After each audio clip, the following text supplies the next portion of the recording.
ya zainab, ya zainab, ya zainab, ya zainab, ya zainab, ya zainab, ya zainab, ya zainab, ya zainab, ya zainab, ya zainab. Why have most of my visitors left me? Why have Once again, we find ourselves marveling at the words of the captive woman who even under the lashes of their whips spoke words that not only humiliated Yazid ibn Muawiyah but left him flabbergasted.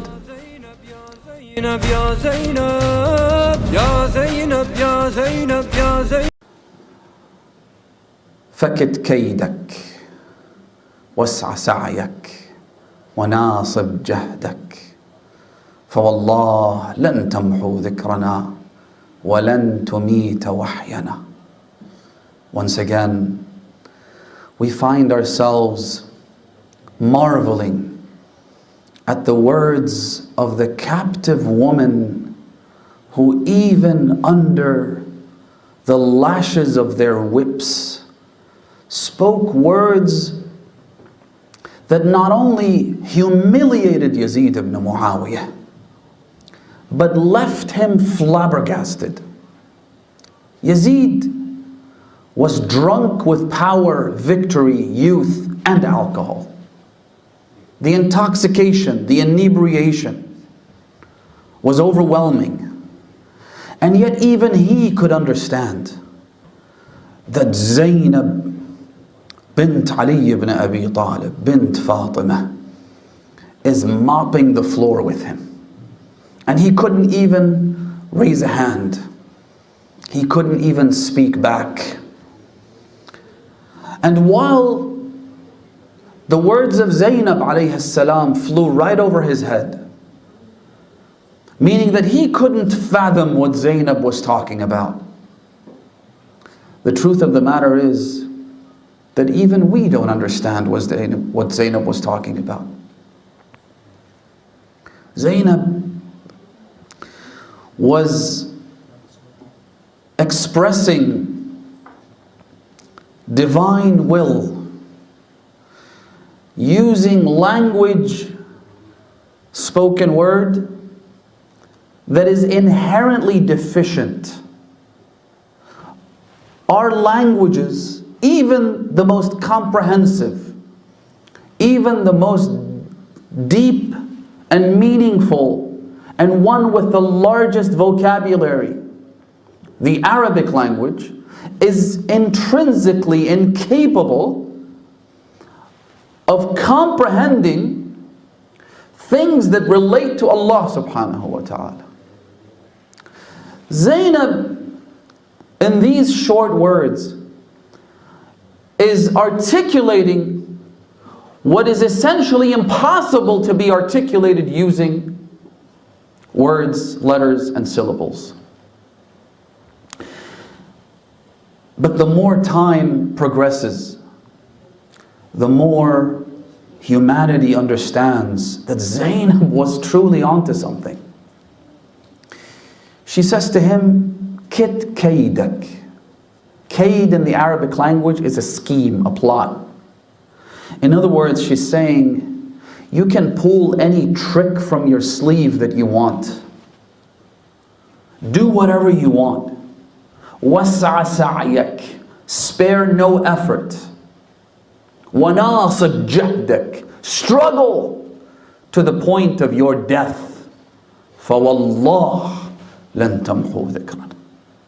By God, not you, not anyone else can take away the love of the Ahlul Bayt, the love of Hussein from the hearts.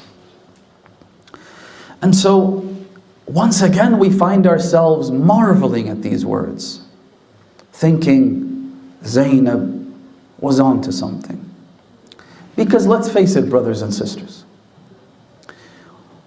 the Shia world, the followers of Abu Abdullah al-Hussein have gone through tragedy after tragedy. tribulation after tribulation, challenge after challenge. You see, now it's a worldwide pandemic. But it's not like 2 years ago it was any easier, was it? 5 years ago, 10 years ago. Because there always has to be something that at least attempts to separate us from the remembrance of Abu Abdullah al-Hussein. There's always something. Either it's a tyrant like Al-Mutawakkil Al-Abbasi alayhi la'a'inullah. He used to amputate hands, and it got to the point where he would kill 1 out of every 10 individuals who wanted to visit the shrine of Imam al-Hussein.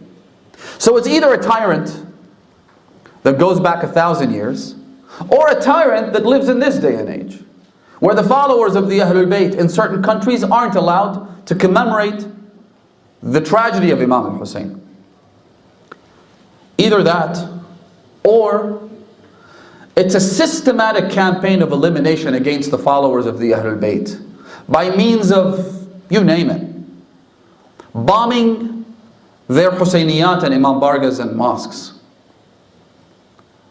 If you don't remember, then maybe you're too young, or your memory is too short. Go back just 10 years ago, and you'll remember the bombings that happened in Pakistan year after year. The bombings that used to happen in Afghanistan year after year. And the constant onslaught and massacres against the Shia in Iraq and elsewhere. It just wouldn't stop. Every single year we had to commemorate the tragedy of Imam al-Hussein, as well as those who were slain in the way of commemorating the Imam. The only difference was the geographic location and the name of the perpetrator. The one constant was the victims. It was the Shia. It was those whose only crime was crying out, Labbayka ya Hussein. It was those whose only crime was saying, Ya Fatimat al-Zahra. That's it. The victim remained as a constant. The variables were the perpetrators, the tyrants, the kings, the terror groups, you name it. So there's always something, whether it's a tyrant or terror groups, bombings, and today it's a global pandemic. So the challenge was always there. We never, in our long history of commemoration, had a period in time, a substantial, sizable period, in which our path to the commemoration of Imam al-Hussein was completely unobstructed. And so it's a new challenge, yes. But does that mean that the Shia of the Ahlul Bayt will stop commemorating Imam al-Hussein? فَوَاللَّهِ لَن تَمْحُوا ذِكْرَنَا وَلَن تُمِيتَ وَحْيَنَا وَلَن تَبْلُغَ أَمْرَنَا. You will never recognize just who we are, Ya Yazid. You'll never understand that this family isn't your average family. You'll never understand that Al Muhammad are Alullah. God Himself took it upon the divine deity to glorify them and to ensure that they exist for as long as we exist. Ya zainab, ya zainab, ya zainab, ya zainab, ya zainab, ya zainab, ya zainab, ya zainab.